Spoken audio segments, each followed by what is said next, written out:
You bought a shed in Windsor? You made money in the housing market last year? No way. Anything you shot on, you would have made on. What would it cost? That's the $1 million question. You're looking at North Bay now is at $1 million. I don't even think they hand you the keys anymore. What is it going to cost? How much? Hi, my name's Nicholas Regina. My name's Michael Sakuro. And you're listening to What Would It Cost? Is that good? Welcome back to What Would It Cost? Ever wonder what it would take to build a custom home, or what would it cost to renovate? Well, that's what today's episode's about. We're really excited to have our guest, Mr. Phil Russo from Heavy Duty Homes. What's happening? Welcome, Chief. How's it going? Thank you. It's going very good today. It's exciting to be here. Very few times do I get a chance to learn and talk about lending and mortgage industry and stuff like that and how it impacts construction. So It's a good thing you guys are doing here. People need to learn a lot about this from both of our trades. Absolutely. Awesome. And that's what we want to do is we help them with getting that mortgage and what it takes to get that house. And a lot of them go in thinking, what it's going to be to renovate. They don't know what that actual cost is going to be, or looking behind the curtain of what it takes to go through that renovation. So that's what we're really excited most about today, is have that discussion with you. And you guys need to figure out how to add value or get them the loan to do the construction as well, or whatever questions they may have. Yeah. Absolutely. Yeah, we have to give them that tip of the iceberg information that really allows them to set up their financing accordingly, right? So it's important for us to understand and have some knowledge on it as well. And obviously, you being our expert and our go-to when it comes to the building aspect of things, we're honored to have you on, and thank you very much for taking us Honored to be here. Yeah. You guys find a lot of clients asking for construction loans as well, or improvement loans when they're purchasing? Yeah, it's been a big thing in the market, especially last year and coming into this year, because you have these home prices for these fully renovated homes nearing $2 million or over $2 million. So a lot of people are looking, okay, let me buy this fixer upper. Right. They're not handy themselves, or it's a big renovation they need to do. So they're asking us, okay, if I purchase it now, what's it going to take to get the construction loan, or what would it take to refinance after? How much can I get out of this after we go through the construction? Because they're trying to break down their costs, because they have their down payment.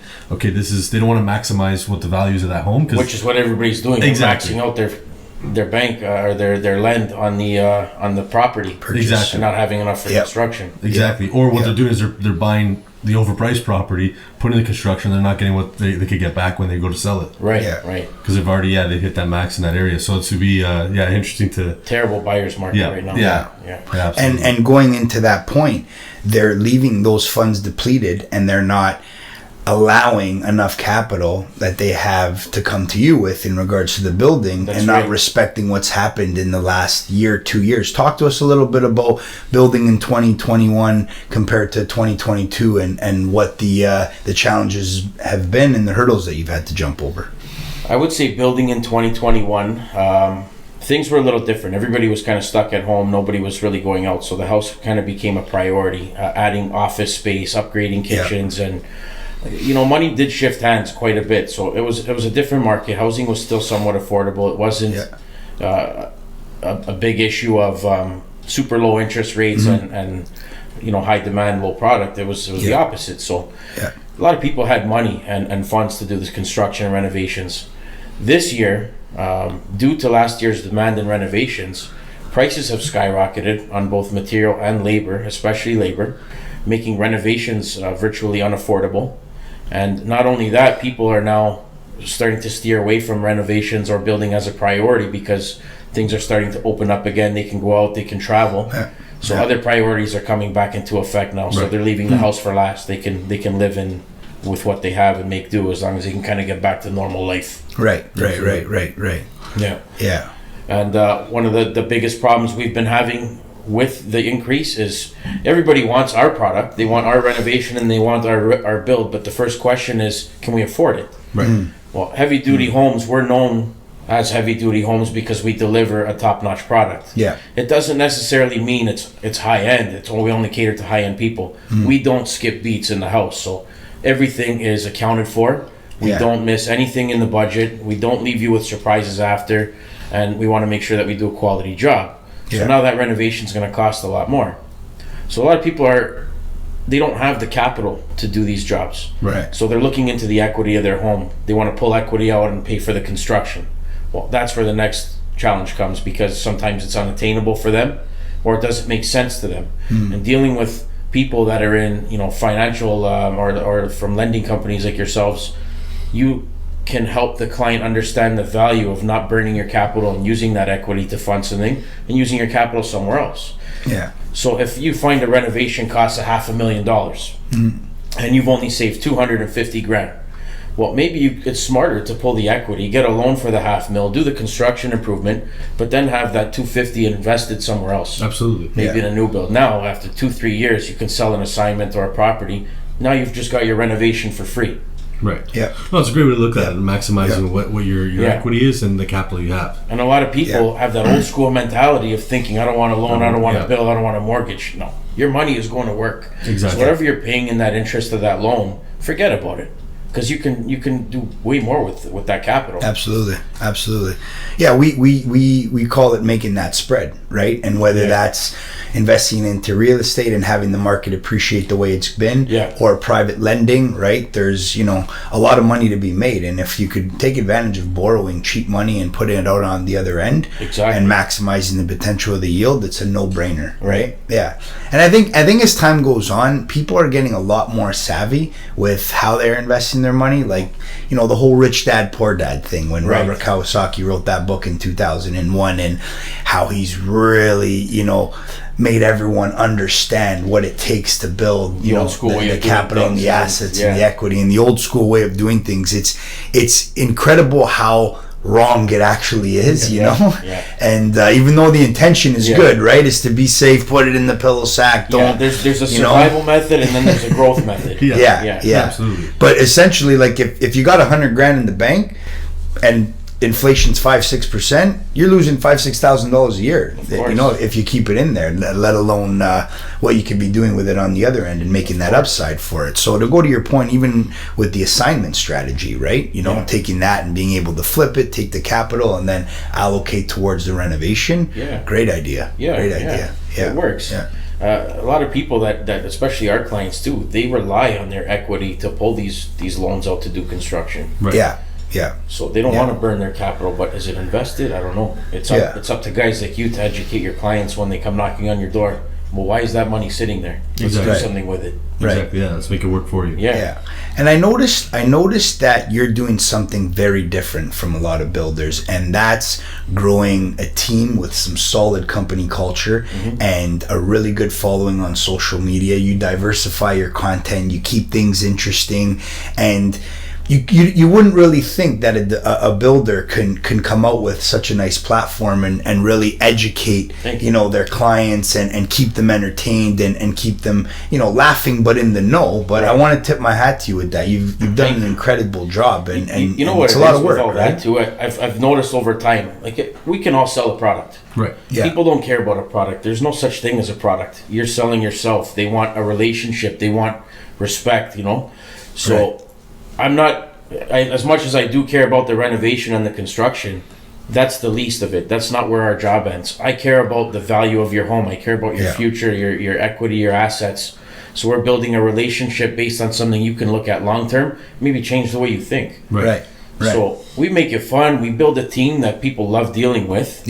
And then we're not looking to finish paint job, collect their money, and go off to the next one. We want you to really feel the benefits when you leave us. Right. Looking for that longevity. And getting in touch with good lenders too. Like, we're starting to deal with in-house financing for everything. We want to get to that point where people want to come to us and, you know what, Phil, we love everything, but we can't afford it. Let me give you the money, we'll figure that out. But let's get you to the next step, because if we can show people the value rather than that old school way of thinking, then we can kind of change the industry for ourselves. It'll benefit us and the clients. Absolutely. We're going to build ourselves both up. Sure, if you can show them where the capital is going to come from, and that you're that one-stop shop for them, and be able to even help them out on that end, I mean, it brings that much more value to it. Right? Absolutely. So now coming into 2022, a lot of people, like we were talking about, they have these homes that they're buying on a lower end, it's more affordable for them to get into, and they want to build their dream home. So what's that looking like in 2022 with the whole COVID, material shortage, all that? What's the cost of it if I had to build a custom home?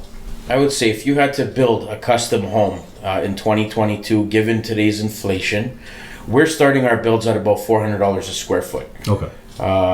This is a mid to high level build. super high quality, and it usually entails a tear down because there's not much land left that people are building on. Right. Okay. If there wasn't a tear down, you save a little bit. It doesn't really impact the square footage cost much because a demolition is a demolition. Right. But overall, you want to build nice foundation 3-story home. You're at about 400 a square.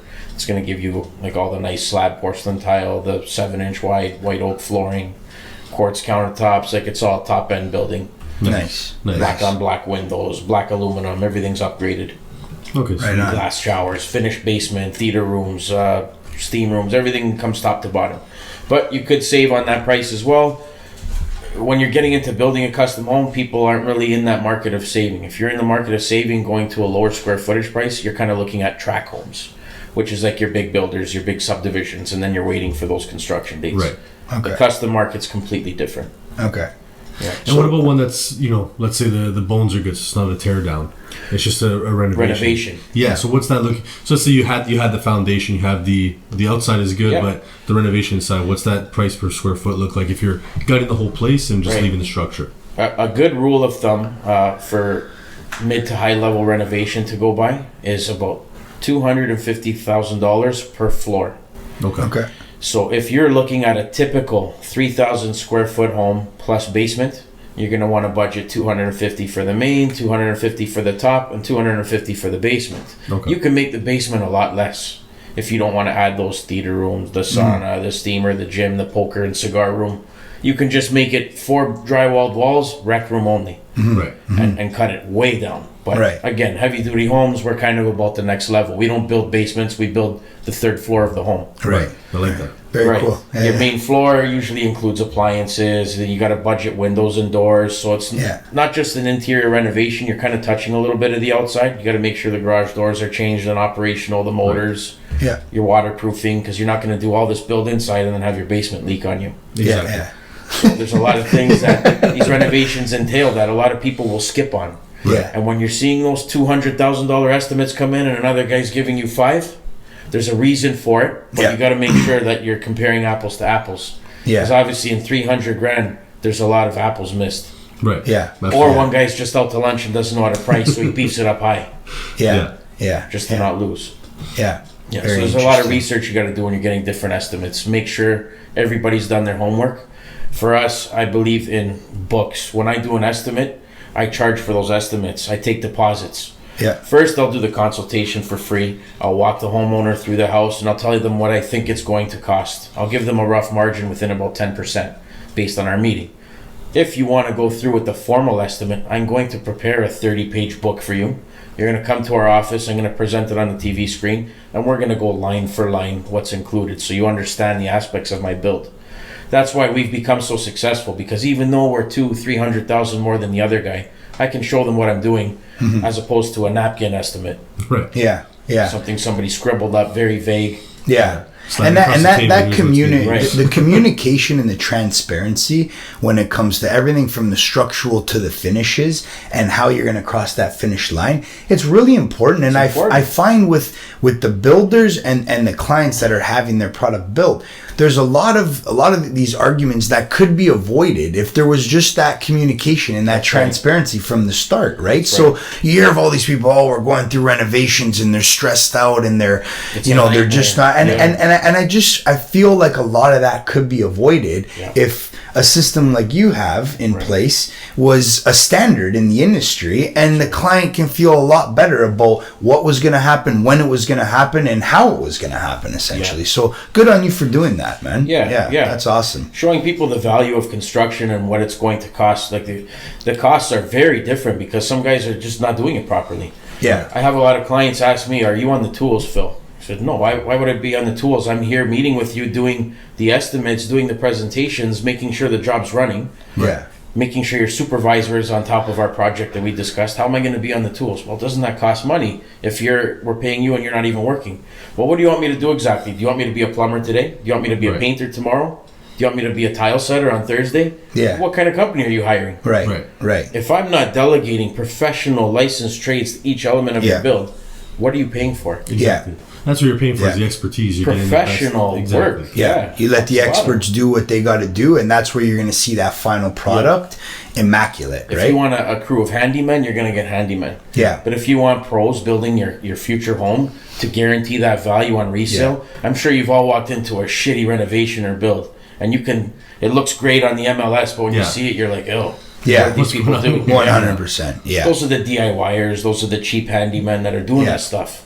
We walk into one of our builds, like we just had a house. It was valued at about $1.7 million. We did a $450,000 renovation to the main and top floor. Okay. The appraiser came in and appraised it at $3.1 million. Wow. After the renovation was done. Yeah. Then the client said, okay, maybe we'll just finish up the basement quickly and we'll sell it. And the appraiser said to the clients, don't you dare touch the basement unless the same guys that are doing the top 2 floors are doing the basement. Says, otherwise, leave it blank. Yeah. Really? That's amazing. Check that out. Coming from the appraiser and the real estate side of things and what it's worth and value it after is really, that's the icing on the cake. Right. Yeah. Yeah, and then to go to your point, like I've seen that on the other end where it worked for the negative for the client, like you're saying, where guys go in there, they slap lipstick on a pig, if you want to call it that. IKEA and people kitchen. know that. Mm-hmm. And I've had that where we've had it in the market like this. The prices are overvalued, and the appraiser comes back and like, there's a crack in the foundation. This is missing. The roof is missing shingles, and the value actually comes. Why are my tiles in hardwood a foot fucking out of elevation?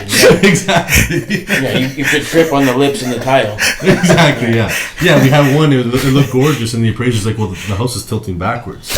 Because now you know that homeowner put 50 G's in that house, listed it as fully renovated, and is trying to get $500,000 more. Exactly. But you don't want that now. You have to gut it again and redo it. Yeah. You get the Leaning Tower Pisa. You're holding the walls as you walk through the hallway. We check out this room. There's a couple guys over there. 2 floors. The appraiser's coming. And that's the scary part with how hot this market is, that these things are flying. They're flying off the shelf. They're buying them, and no one's looking at the appraised value, because we can do the conditions of financing, and it's perfect. You can afford it all day, no problem. You're approved. But that's what's been worrying us, and what we're talking about the realtors is like really watch out what you're selling to these clients, because the appraisals they're protecting the banks. They're going to be hard on it. So I've seen a lot of that, especially with that Leaning Tower Pisa home. It happens, we're trying to put a mortgage on. It happens. Yeah. But the building that reputation, the longevity of the business, that brand where it's a heavy duty home, that speaks volumes. And when it comes to the resale value, and not even the resale value, when it comes to you actually living in the home every day, right? Your eye goes to places that you're going to see deficiencies with, and they're going to just piss you off, and you're going to feel like, well, why do I got to live in this every day kind of thing, right? So it's nice when you have, just everything dialed in and really crispy, and that's something that I know you guys take a lot of pride in, and, good for you, right? Because I know that's not industry standard, and I know there's a lot of hack jobs out there that are just kind of botching the name of tradesmen and builders. And if it wasn't for guys like you to keep that prestige and to keep that caliber of build going on, the industry would just have more people frowning upon it. That's right? What it is. Yeah. And then when you work with these houses collapsing. when you work with the under budgeted guys, like, okay, every house has its deficiencies and settlement. Right. Even after we build them. I mean, the house settles over the seasons of the first year. You get some drywall cracks, hairlines, anything like that, even with a big scale renovation. Yeah. When you've underpaid, it's impossible to get those guys to come back to fix anything. So we offer extensive warranties for stuff like that. Like we're registered with Terry on as a builder, and then like we honor our stuff because we built it properly. And we've charged the right budget. We're not losing money, so we're gonna go back and fix them. The guys that undercharge, they're already at a loss. They lose their shirt by the time the job's done. So when the client calls them back in 2 months and says, "My drywall corners are cracking, can you come fix them?" He's not going to answer the phone and go there. They don't have budget to do that.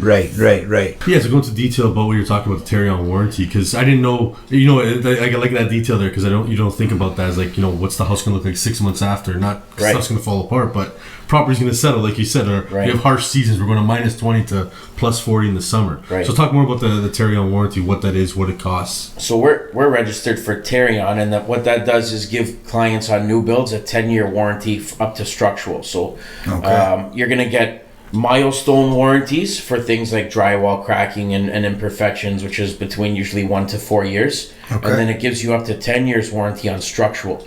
So if something shifts or moves or cracks, or a door's not really fitting right because the joists sag a little bit, we have to come back and honor that repair. So we'll literally 10 years later come back, cut the wall down, repair the lumber, jack it up, and fix whatever needs to be done structurally. Wow. Okay. Put it back in place. And what's that cost the client, or is that a cost you guys assume? That's a cost to us. Okay. We're constantly paying into Terrion. We're constantly paying into builder's risk insurance. Every time we do a build or a renovation, we give the homeowners a builder's risk certificate with their address that ensures you're covered for fire, flood damage, injuries. A lot of people don't think about this, and a lot of clients don't ask about it.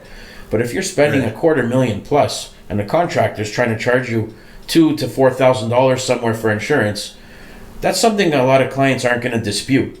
Right. You can dispute a lot of things on an estimate, but when they see insurance and that you're trying to cover their house in every way possible, that's one thing they never look at. And guys just don't do that. Right. They just don't charge for that because they want to get to the bottom dollar, or they don't care, or they're not licensed, so they can't get insurance. Right. So these are important how's factors. How's it work if you want to? So like we did the renovation, we have the Terrion warranty now for the 10 years. Yep. And I'm selling my house. Nick buys the house. Does that Terrion? Is it the warranty to the address stays or with to the property? With the property. Okay. Yeah. Warranty stays with the property for up to 10 years after the build. So the certificate gets moved with the purchase and sale. Right. Okay. Yeah, it's great. To know. Yeah. Very cool. Yeah. Yeah. And Phil, today was awesome. Thank you so much. We got a lot of wisdom and knowledge from you, and we appreciate you blessing us and our listeners and our viewers. And we look to hopefully have you back on in the further seasons. And it was a pleasure. No, it was good. Thanks for having me. Yeah. Very Our nice. pleasure. Yeah. Our pleasure. Yeah. Thank you again for tuning in to this episode of What Would It Cost? Be sure to check us out on YouTube, Spotify, all your favorite streaming platforms, and subscribe. See you next week. Next on What Would It Cost? I think because of inflation and stuff, and people, it's cheap to borrow money. Like it's not that, you could just borrow money, reinvest it, and make more money. So I'm gonna buy a condo in Vaughan at $1,200 a square foot, and if I just wanted to invest and sell before the building was registered and make my profit, what's that time in between? What does it look like profitability wise? What are my closing costs in regards to flipping that assignment over?